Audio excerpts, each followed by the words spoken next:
folks. Welcome to Werewolf Radar, the world's premiere paranormal preparedness podcast. My name is Jordan Bell. I am Nate Baldwin. And I am Roger Norquist. Today's episode of Werewolf Radar is brought to you by Monstroco Kelp and Shoulders, the only shampoo made to treat your head full of long, slimy kelp where hair should be. Also good for cleaning shoulders. Kelp and Shoulders by Monstroco. What the f*** indeed? Well, there's a certain kind of demographic of people who have, by hook or by crook, Fair. had their hair replaced with long, slimy strands of kelp. Yeah. And they, I think they just kind of like the ritual of washing their hair. It makes them feel, I don't want to say they're inhuman, but it connects them to that time when they had regular hair. Yeah. And this is for those people. May I go first? Yes, of course. I was on the TikTok, everyone. Oh, boy. All right. Whoops. And a number of things got shouted at my face. And I found myself on the page of one Phil's Pixel, a Filip Zieba. And this guy is saying a lot of stuff. And normally I'm all for saying a lot of stuff. We here say a lot of things. But the things that he is saying are very, I feel, detrimental to the paranormal community. It's a lot of like, come on. You're saying the Egyptians really built the pyramids? Or like a lot of science dismissal stuff to where like, I don't think he believes in dinosaurs. Shall we watch something? Yeah, let's have a look.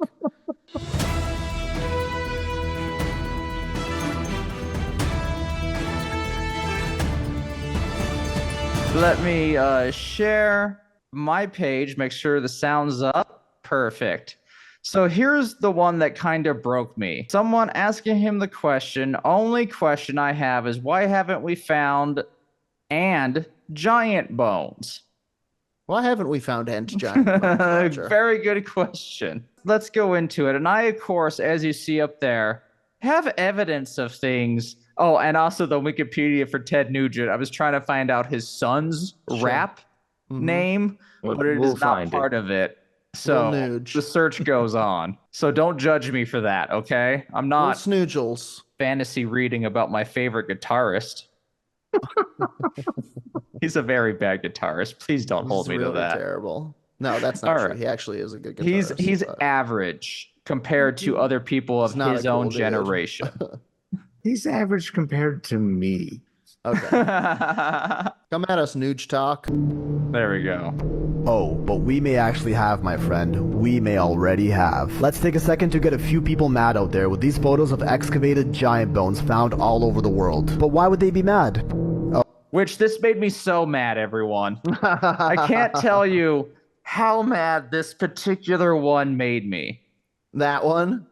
This one, we'll go on. Oh, it's because these are fake. That's right. Every one of these photos of giant bones have been deemed fake, but I'm gonna show you the real ones. Photos like this are claimed to have been part of an archaeology Photoshop contest back in the day, but were they just part of a cover-up? Let's start off easy. These six... They were! They were, of a cover-up. guys. Now here's a real bone. 6.5 foot.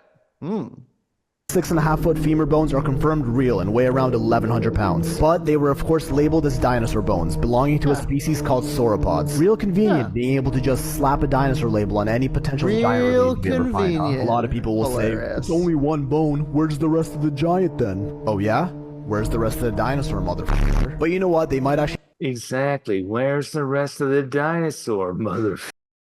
And this guy... You stupid ass archaeologist. This guy isn't like the main villain of anything, but there's so many people like him who are taking this energy and this lack of research and just kind of spitting on fun facts. Well, and also getting huge on TikTok. Look at that. He's got 518,000. They just get into the fucking flow and people are like, okay. And not that I'm very jealous. You can say I'm so jealous. I would love these views. But it is such a disservice to the wonderful world we live in, as Kevin Fitzgerald said about animals, Like, we live in such a crazy world to then have all this. Should be dinosaur bones, so let's not jump to conclusions yet. Like this two-headed mummy discovered off the coast of Argentina in the 1600s, measuring 12 feet tall and currently on display in a museum, confirmed by many physicians to be real. Now, What? So, now my segment truly starts. Everyone, I've done research on the things he's claiming. Okay. Let me stop the share so you can see our beautiful faces. This mummy specifically is in a museum. He is correct. And that museum from Brown University is currently being held in Bob's Sideshow and Antique Manchester Limited in Baltimore, Maryland. There it is. And is very similar to another one of the same model created by P.T. Barnum. This is a Capdua, a two-headed giant of Patagonian descent, supposedly. Sure, yeah. It's a classic thing. From Brown University, Capdua roughly translates as two heads in the Malay language and is the alleged mummified remains of the two-headed giant who was captured off the coast of Argentina by Spanish settlers in the 17th century. This is the myth, of course.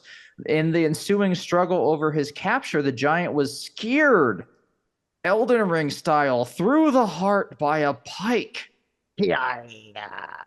That's hard. I can only assume he killed several Spanish sailors. He must have been so scared. Other versions have Capdua's body discovered washed up on a beach with a spear protruding from its chest. Of course, what happens between the 17th century and the 19th century isn't clear, but the remains appear in the Edwardian. Sorry, I pronounced that insanely wrong. Yeah. You got it.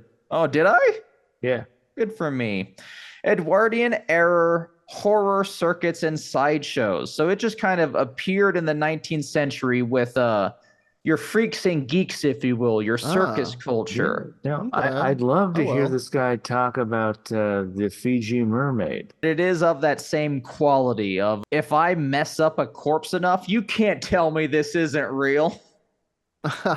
Yeah.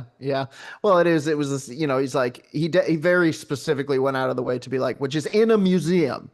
And it's like, a museum? What museum? Which museum? Yes. Yeah. Not that I'm not all for this museum. I will go and pay them their $5 to stare at everything. There is a chance, there's always a chance that the mysteries of the universe are being held in some ordinary place. Yeah, but because nobody believes in them. It's never going to be the Clown Hotel in Nevada. No one knows who did create this, but other physicians that I'm aware of have decreed that it is two desecrated bodies that have been kind of glued together. Yeah. And sped mummified. Yeah. It spent 45 years just kind of doing the sideshow circuit before it was purchased by a Lord, and then this is in parentheses, alleged Lord Thomas Howard. No one has found records of him ever being knighted. He's not actually a lord. Hilarious. Selling bars of soap full of $5 bills. So that's owning a corpse with two heads. So that's that one that kind of broke me, and I just want people to know the fun. This, even though this was a hoax originally, it is a pretty interesting history of our circus history that is being erased. That's true. I think that's I used to think that was a silly thing, but like you're ignoring some of the unfortunate gruesome acts that united a country. Yeah. Like, we all paid a nickel a gander, Jordan. A gander, damn you. So let me make sure the sound's being shared proper. Museum, confirmed by many physicians to be real. Now there's this, a giant skeleton over 23 feet tall, uncovered in Ecuador and 100% confirmed real, which was later dismissed as an ancient sloth. Like, come on, they're just making shit up. That's a sloth, bro. Bro, that a sloth. That's a sloth, man. Look at the tail. Yeah, look at that part. That's his dick. Oh. Jordan, I am embarrassed of my own size now. I'm embarrassed that I don't have a spine running down the middle. Yeah. This is obviously a sloth. Look at the bone structure. This is uniquely a 3-toed sloth, I believe. I'm bad with anatomy, but this is a very specific type of unique sloth. One of the last of its megafauna style, if I'm You correct. see him toe right there. You see him toe. You see him toe. Just making shit up at this point. Another photo from Ecuador, kind of blurry. Making shit up. A giant pointing to it. sloth? What? Wait. New Mexico? What are you even talking about? It definitely smacks of like, sir, do you think the world was created 6,000 years ago? What? Yeah. More like 4. Listen. I follow the Hebrew calendar, okay? 5,000 something or other. Fair enough. Being faked. Here's a giant footprint fossil in South Africa, 4 feet long and estimated to have belonged to a being 24 to 27 feet tall. This A rock giant footprint fossil in South does look unique. I am not wrong on that. No, that's pretty cool. That man is unusually short, knowing the size of this footprint. Yeah, that's But weird. do we all know of from our ancient aliens, a pretty big proponent of the Sphinx is older theory.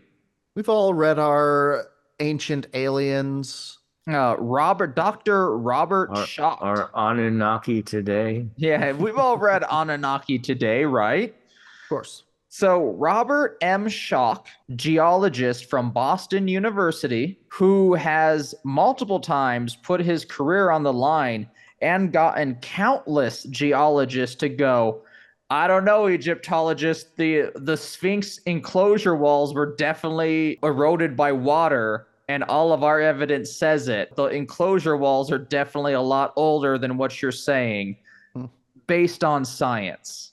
Okay. I do believe the number is 500 geologists from around the world. At the time, I think this was the early 90s, agreed to follow Robert Schock into what became a very unusual war of cross disciplines where geologists were up in arms against Egyptologists. Weird. Anyway, our childhood had some wild times in it. Yeah. So The Robert- clash of the ologists. Yeah, so Robert Schock is someone who uses his study, his discipline, to lend credence to various ancient aliens or ancient civilization theories. But Robert Schock on this footprint, which I will share one more time. There's Robert Schock, if you remember him. Look at him. Wow, he kind of looks like the Sphinx in that one. He has a page about his wife, Oh. who's also, I think, like a very accredited author. So-called giant's footprint in South Africa. Did you see that? He was explaining it away. Yeah, he likes to start off his papers with a big fuck you to whoever he's challenging. It's one of the reasons I love him. As you see, he was visiting with Michael Tillinger, author of African Temples of the Anunnaki and Slave Species of the Gods. So he hangs out with some interesting people. Sure. He does not believe in this foot. He's knocking knees with the Anunnakis. Yes, according to him, That was this pretty good. is a natural feat which happens to granite. In the right circumstances, erosion can definitely have this occur through various forces of water and wind. And if the right mindset comes along, ritualistic purposes can create it. You know, you can, even though it's granite and pretty hard, it's still soft enough to where over time you can create such geoglyphs. Yes, I can't imagine someone forming stone into maybe a shape.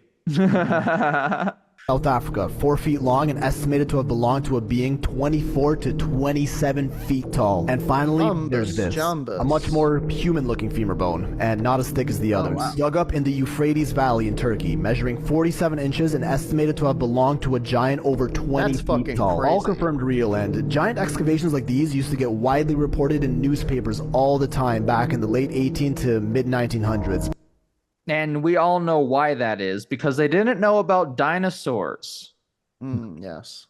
So all of these references which he's making are from the time in which we are discovering that millions of years ago, tall-ass creatures existed.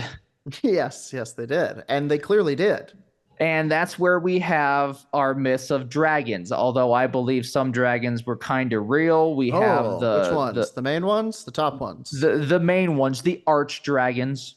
Ah, okay. I believe in the arch dragons, of course, because if I didn't, they would come and breathe fire into my apartment right now. That's what that says in the dragon text. No, I believe in some of the more lizard-like worms that have been written about. What, the worm of Lambus? Lambton worm. Lambton. I believe that was a legitimate salamander that some knight had to fight. Yeah, or a snake. Yeah, something like that. Like your larger snakes, your larger salamanders. Boy, the idea of even your larger salamander eels is hilarious. Hilarious. Oh, it's so slimy. But now they're always quick to sweep these under the rug for some reason. With the Smithsonian, the world's leading museum and research education institution created by the U.S. government, accused of... Now, I don't like the U.S. government, and he has me defending the U.S. government, guys. I don't like you having to defend the U.S. government. The Smithsonian is not... topsy-turvy. The Smithsonian is the people who made an Edison department in their museum and didn't hide any of his evil photographs. They're like, yeah, this man was evil, wasn't he? See, that's cool.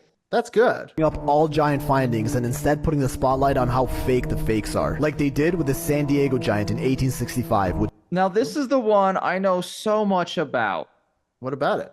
Tell us. It's Cheesebot, one of our chat and Patreon members. Is it? Oh, really? That's Cheesebot. He made that joke himself. Thank you. I stole it. So this mummy, this giant that was found in San Diego, put quotation marks, parentheses. You don't believe San Diego everything. exists. I don't believe San Diego exists. All right. What am I trying to say? This mummy was discovered and, in fact, sold to the Smithsonian. He says that it was given to the Smithsonian, they did research on it, and then no longer care to present it or do any more research. Now, I've heard stuff like that going around, that the Smithsonian has a few things under lock and key that it doesn't think merits any further discoveries. People think all sorts of things about that statement in particular. There's many things that, this is now an opinion, and just because you don't think that this has meaning culturally or scientifically to history doesn't mean that that's correct, but that's broad stroke in everything. Get him, Raj. And it ought to want the have been dinosaur studied. bones. We want the dinosaur bones. We want the fifth Stradivarius. We want the giant Stradivarius bones. that's tuned wrong. We want the giant bones. I want an exhibit called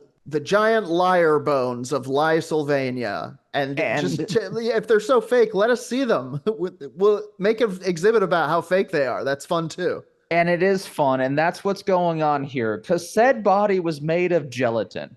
Ah, yum. It was a bunch of bones and goo and gunk in a gelatin form. They found out it was gelatin. And he is upset that they don't show the gelatin. And that is because the gelatin's gone. Oh, because once they found out, they ate it all. Yeah, they ate it. Well, Jello's delicious, everybody. That's true. But that's gonna wrap up my segment. It's just Prove a little bit to us that Jello isn't delicious. It's I just did a little bit of a deep dive into someone whose TikTok page is so long. And it infuriates you. It infuriates me so much. And what we're saying is, share our clips, guys. Our fun little clips, our quips. This one right here, perfect for sharing. However, some of you are. YouTube shorts are crushing it. Thank you all for watching it, liking it, subscribing after it. Hopefully you're listening we love to this. you. But this man love you. This man does so much. He explains the back rooms in not the way that we did. He did it in a very much the way to be like, be careful, motherfucker. The government's Have you ever been to the this. back rooms? Yeah. It broke me. So this segment's called Videos of the Paranormal and Ancient History That Broke Roger. And I will pass the speaking skull on to one of you two. Don't worry, I opened it, but it's quiet this week. No nibbles or anything. So this is from an article in the Chicago Reader. This is a couple of years ago. Mail a ghost to a friend or enemy.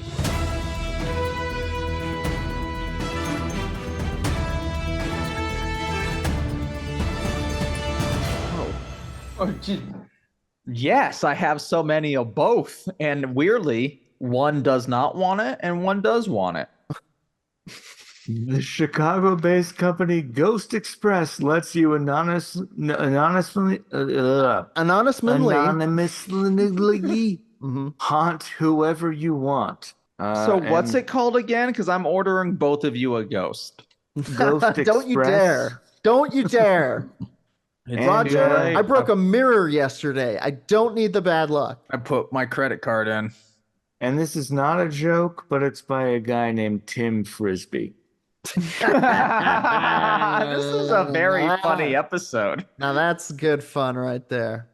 Wait a second, because it's gonna get even deeper. Okay. It's September 2019, and Johnny Christmas is getting ready to enter an abandoned children's hospital Johnny in Christmas, Berlin's what are you doing here? neighborhood. Okay, good. I am recording all of this. Good. I didn't fuck up. He's out of here, Johnny Christmas. He's about to enter an abandoned children's hospital in Berlin's Weissensee neighborhood. Okay. In a video uploaded to YouTube, the Chicago resident emerges from a thicket of underbrush and slowly makes his way into the hulking, heavily graffitied ruins of what locals call the Zombie Hospital. The Zombie Hospital. Zombie. As he works his way deeper into the warren full of small rooms and passageways, the daylight begins to fade, and he switches on a flashlight. In an otherwise empty room, he spots something on the ground, a small children's figurine. He puts it in his pocket. After years of accumulating these strange and potentially haunted artifacts on their journeys through abandoned structures, from old Chicago housing projects to vacant Chinese quote-unquote nail houses. Like where they do your nails, I think. Yeah, but I'm thinking it's like... It's Jack Shack? Classically a lot worse. Like illegal everything. Yeah. Human trade and no taxes paid. Probably. Human trade, no taxes paid. There you go. That's what Trump is promising. That's why I'm voting for Kane. I voted for Kodos. Christmas and his friend and fellow urban explorer Matt Jebakovsky decided one day it was time to start paring down their collection. They founded Ghost Express in early 2018 with a simple premise: anonymously mail a ghost to anyone, anywhere, for just $9.99 plus shipping. With each order, they send off one of the many relics they've collected, along with a card describing the type of ghost the object contains, i.e., a poltergeist or an orb, as well as its date of death, its mood, likes, dislikes, which all they've deciphered using a Ouija board. Quote, "We weren't ghost people, we weren't Wiccans in junior high," Christmas says. "Even now when I speak of them, I say the ghosts and they, but then also try to claim I don't believe in them. It's this weird internal conflict." I'll say. But we've had too many strange things happen for it to just be a coincidence, he says. The two friends met on the urban exploration scene in Chicago in the 1990s. Urbex. Oh, yeah. Jordan uses it so much, he has a special acronym for it. I love it. I wish I could do it. Rubbing shoulders with you could become part of the vermin under the subway. That's true. That's true. Rubbing shoulders with ghost hunters and various fringe elements, they climbed and crawled through abandoned buildings as a hobby, occasionally collecting small items along the way that caught their eye. As their storehouse of artifacts grew, so did the number of the seemingly ghostly incidents they were experiencing. Paintings falling off the walls, lights burning out, things going missing. Spooky. Okay, that's legit. We joke about it, but it's like that half joking, says Jakubowski, who goes by Jaku. The two serial entrepreneurs invented Ghost Express as an elegant way to disperse their collection. Although, given the business's unexpected popularity, they've since had to start collecting anew. The objects in Ghost Express's inventory vary from old jewelry to children's toys and even teeth, although keys seem to be especially prevalent. Teeth and keys. Teeth and keys. Teeth and keys. I don't mean to poke a hole in your logic flow, but what you said implies that when they then run out of ghosts, they're going to start killing people. Well, that is the most elegant solution, isn't it? I don't like this Hannibal Lecter side of you that's coming out more often. That would make perfect sense after all. An endless supply of ghosts to sell. My own personal... They say this hammer killed my neighbor. Who says that? The police?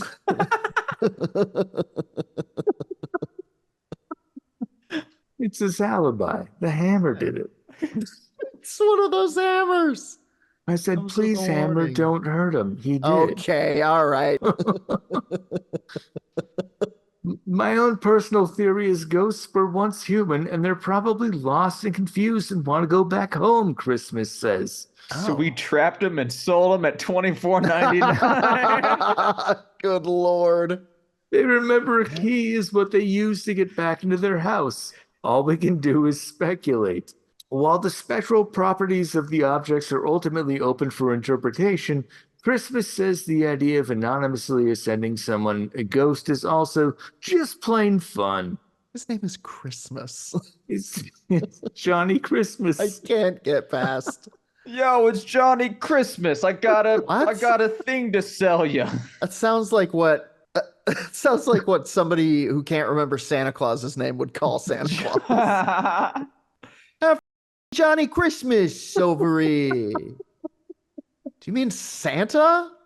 Yeah. Quote, even if you don't believe in ghosts and you think it's just a dumb box, you're still eaten up by the fact that someone tried to send you a ghost and you don't know who it is. Truth.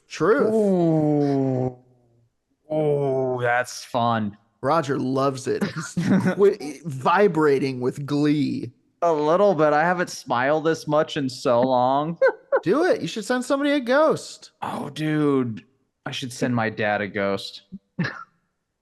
Your father who raised you? I mean, he didn't exactly raise me. Scare away the ghosts when you were but a Rodgling. Listen, let me tell you about my dad. So know the intro of Dark Shadows, where it's a creepy organ and then a vampire laughing. Sure. Yeah. He would just play that like quietly and then like build up and then just fade it out on the stereo when he got to watch us. So nice, he didn't get to watch us after a while. I mean, that's pretty funny though. As an adult who doesn't have kids, I get it. Well, if it's not your kid, the scarred party, I disagree, but I can see both sides now. Mm-hmm. The cigar party. The rest of this article is not going to be fun now. Sure it will. Sure it will. I'm sorry my childhood ruins it all again. No. It hasn't. It does go on to say that the concept has gone up. All told, the two say they've shipped nearly 250 ghosts over the past couple of years. This is a few years ago. It seems like they've done well. The website's still up and running. They use Oh, Shopify or Shop, whatever it is. They seem to be doing okay. October, obviously, is their busy season. Although with more people stuck at home and aimlessly browsing the web these days, and this is like COVID effect, they've done a bunch more business over that year. They also recently added a deluxe ghost offering, which comes in a box featuring hand-etched Icelandic symbols and sealed in black wax, and sometimes offer other specialty items like artifacts fashioned into holiday ornaments. While things have gone relatively smoothly, they have learned a few key lessons along the way. For instance, someone in Toronto once ordered 12 ghosts for their family members as a Christmas present. Seems like a 12 cool ghosts of family. Christmas? Yeah. Interesting. That's fun. Instead of arriving in Canada, however, the package inexplicably landed in Thailand. Oh. Jakku double-checked the shipping address and tracking information. Could there be another reason for the snafu? Quote, "We go to Asia a lot, and we visit a lot of old temples and creepy places and bring stuff back sometimes.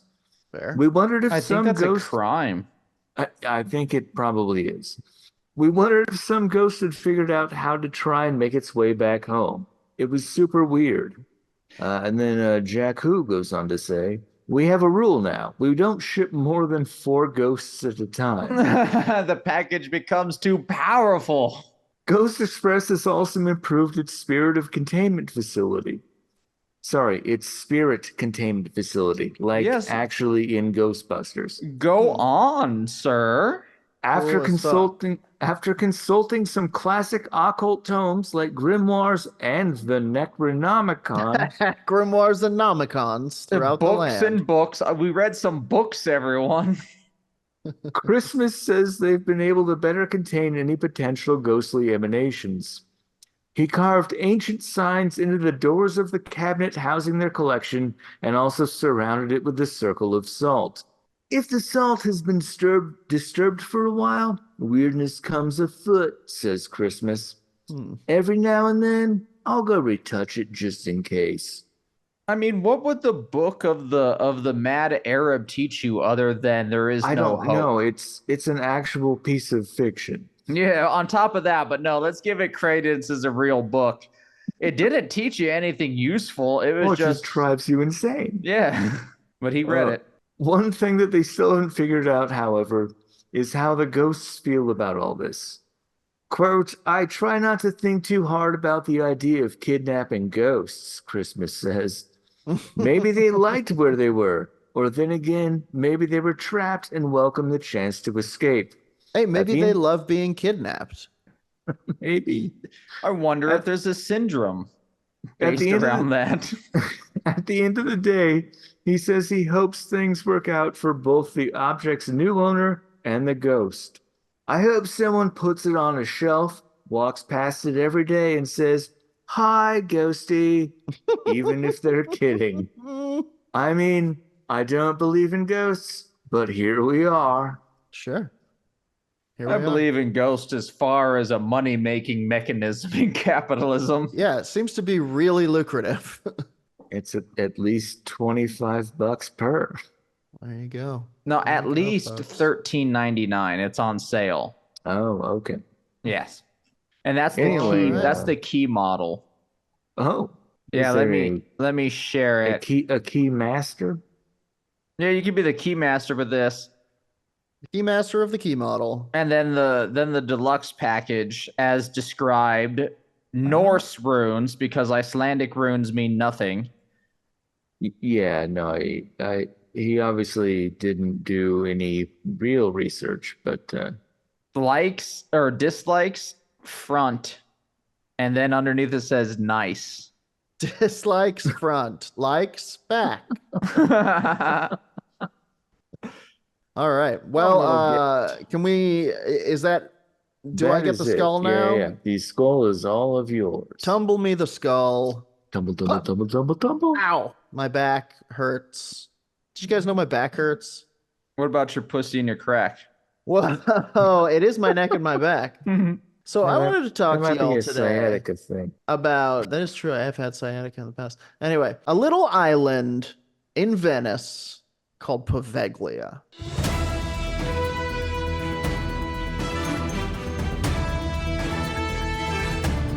Have we spoken about Poveglia? I I don't believe don't so. think so. I think there might have been a clown named Poveglia or something. Poveglia the clown. has I come am to see- Poveglia. But Doc, what we got here is a haunted island in Ooh. Venice. Poveglia Island, Italy, remains a paranormal hotspot, attracting ghost hunters and history enthusiasts alike. The island is privately owned and was sold to a wealthy Italian developer in 2014 who planned to build a luxury resort. Poveglia Island has a troubling past, including being a quarantine for plague victims and housing a haunted hospital. Ooh, I like that. How many horrors happened at the hospital? Many horrors. So I went to thetravel.com and I found 12 creepy things you didn't know about Poveglia Island in a segment that I like to call Jordan Reads You a Listicle. Dude, I know we have dismissive jokes about it, but these are some of my favorite segments. I love it. I It's one love of my that favorite things to do. travel.com also, like, they have a whole listing of just these are the most haunted places you can go. Yeah, Did you yeah, want truly. to die on a vacation? Do it here. Make it more, add to the pot of ghosts we're building. So they say across the planet, tons of haunted hotspots attract the bravest, from haunted abandoned theme parks, which is a hyperlink that I clicked on, and it's pretty boring. It's mostly about the abandoned part, to haunted castles around the world, which I didn't click on yet because it seems pretty basic, bitch. I want to learn about Poveglia. Ghost hunters are never short of places to explore. However, what about an entire haunted island, Roger? I'm into it. You know, Full you of could set up disturbed spirits and a troublesome past. It's full of a troublesome past, I tell you. I mean, I would play a cozy sim based on this. You fly into a haunted island, just do what you want. Oh, I can't wait for Haunted Chocolatier. I know, right? Indeed, there is one that stands out above the rest that paranormal fanatics and historians alike seemingly can't get enough of. Poveglia Island in Italy is a creepy place filled with the stories of hauntings and other disturbances. Many claim the tortured souls of the dead still roam the island and haunt anyone who dare set foot in it. The thought of this alone would keep most people away, but people still make the journey to see what all the fuss is about. We'll do it. We get enough patrons together. We get, let's say, 500 patrons. We'll do it. Yeah. Yeah, totally. We're at 29, maybe 30 right now. Some of the creepiest facts about Poveglia Island have been uncovered, and they might get hair standing on end, from tales of medical malpractice to cruel doctors to the screams of thousands of ghosts. Most of whom were Thousands. victims of the bubonic plague. Ooh, Of that's course. one of the worst ones. Italy is filled with bucket list cities, blah, blah, blah, blah, blah. Let's get to the creepies. Number 12, the Italian government wants nothing to do with Poveglia Island. One of the most recent sales of Poveglia Island didn't come without controversy. In 2014, the Italian government essentially wiped its hands clean of this plagued landscape, auctioning it off to a wealthy Italian developer. He planned to build a luxury resort, although in 2024, there's still been no groundbreaking ceremony. Today, Poveglia Island remains privately owned. I don't know how Italian real estate works, but I think that's a smooth move on the government. Yeah. You know, sell off the land and then collect taxes on the land that some developer has to pay. Not a bad point. The kid's got a point. Hire me, government. Hire me, oh gov. Number 11, you can tour Poveglia Island by boat. Not a lot of people know that. I think it's coming more likely we do this. A ghostly boat ride may offer better insight into Poveglia Island's ghost stories. Something that not even local Venetians do is tour Poveglia Island. There are various companies that will bring visitors by boat to the haunted island, with many even more daring travelers hoping to snap off a few photos and videos. However, this is privately owned land, meaning people should not be trespassing on Poveglia Island, no matter how eerie it is. This is Charon. He'll be your boatman today. Did you bring over coins? 2 pennies for the boatman? Now, this is something I hate, man. F you as a real estate developer, keeping your abandoned buildings and shit private so we can't urban explore some haunted areas. Well, I mean, there's nobody there to stop you, probably. I mean, are you a security guard on this island? I'll get you in there, dude. Fair. But I'm saying it's illegal. You know, I think that idea is false. I say it should be free to do, no worries. Okay. Free us You to can do also no row worries. out there yourself. Or you could call Poveglia Island Tour. Venice Tour by Boat. Contact information, info@venicetourbyboat.com. Address p.iva 0334039027 Venice, Italy. I'm sure that number meant something to an Italian. Yeah, I'm hoping so. Maybe it's the hospital on Poveglia Island is haunted. Many perished inside the hospital complex today. Disturbed spirits still wander. An insane asylum was built on Poveglia Island in the late 1800s, and it still stands to this day. It's run down and the walls are degrading, but people can still find everyday items like clawfoot tubs. That's the spookiest tub there is. Yeah, dude, it's one of them. It was eventually converted into a geriatric center, which piled up even more bodies. So much money. Until it closed in 1975. All of these places, you tell me, like, surely it was shut down in the 1890s, and then they would go, no, 1970 something. Yeah, give it 100 years.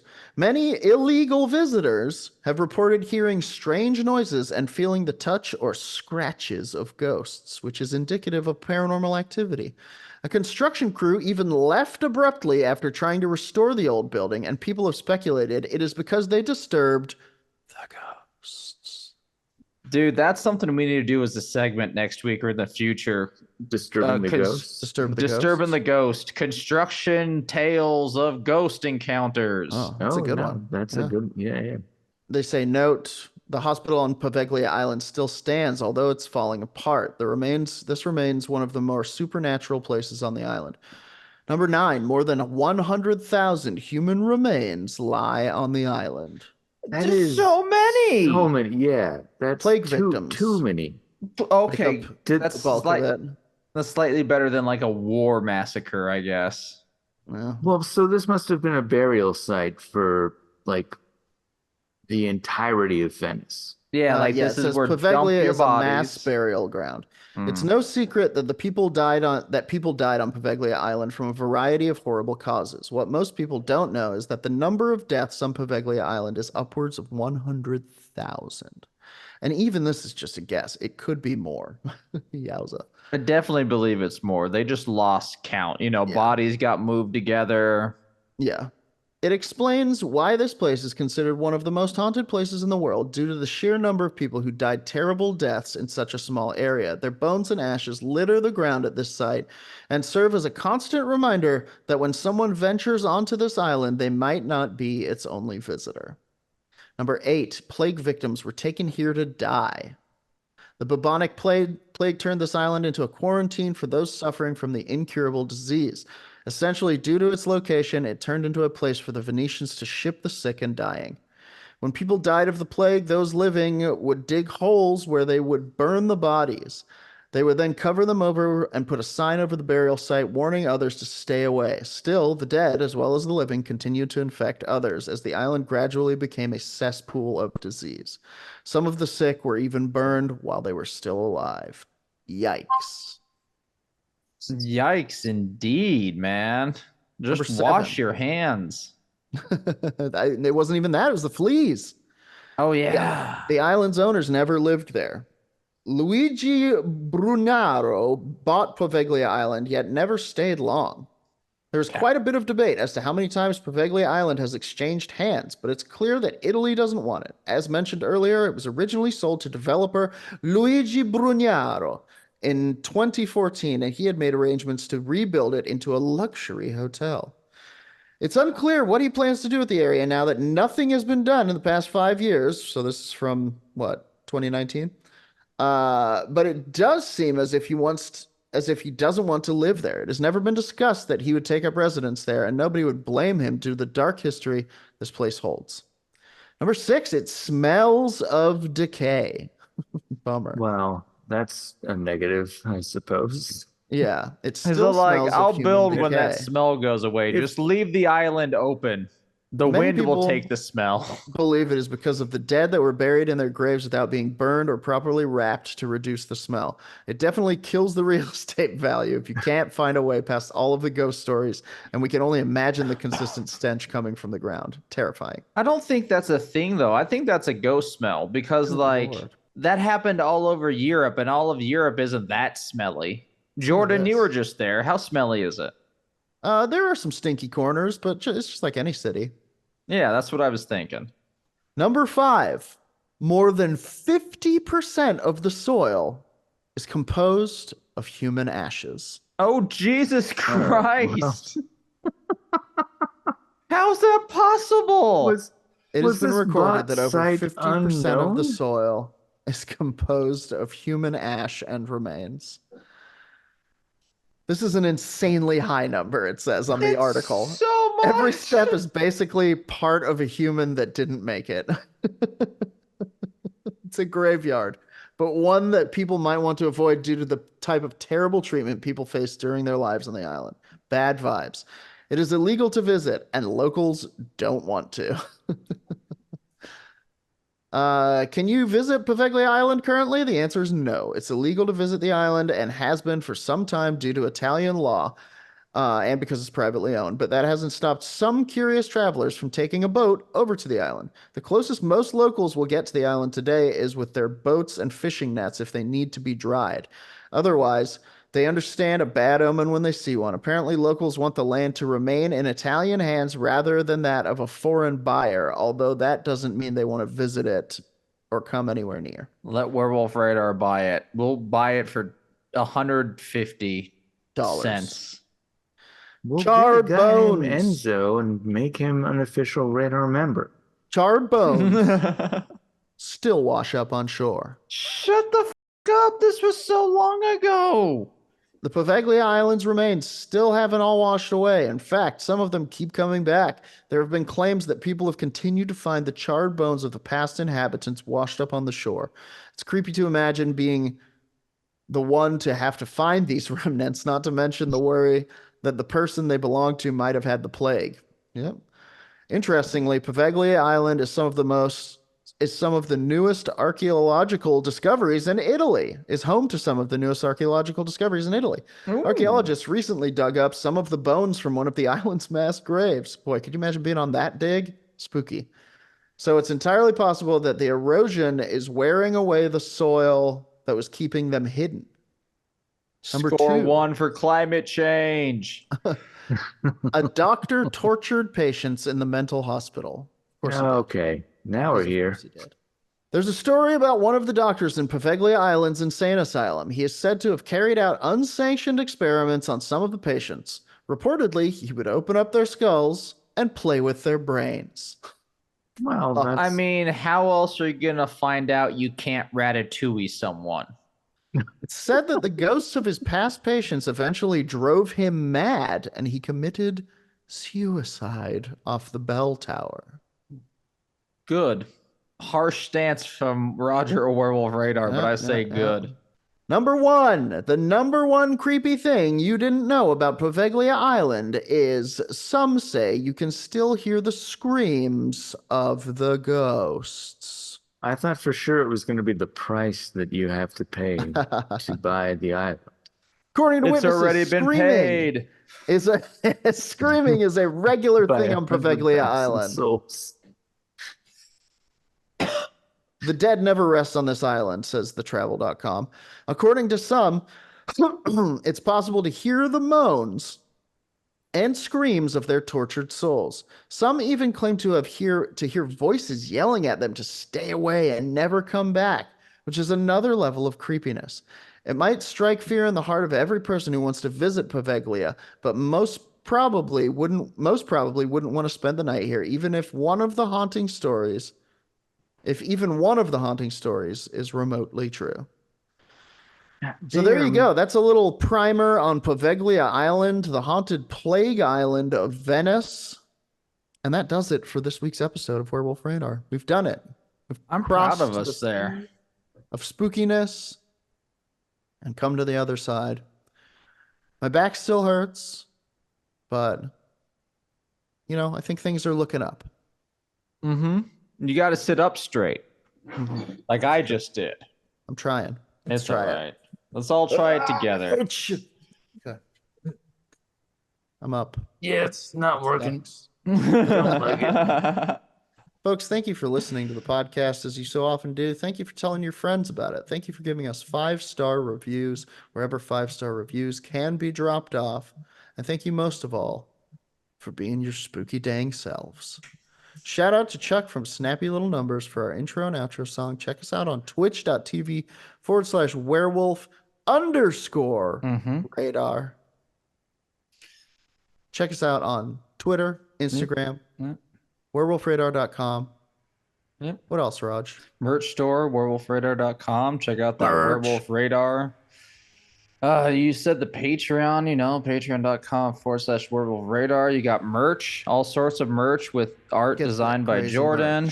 Baby got a soon to be new update on the game I'm designing, and then another round of fresh grave nuggets cooked by our in-house chef Nate Balding.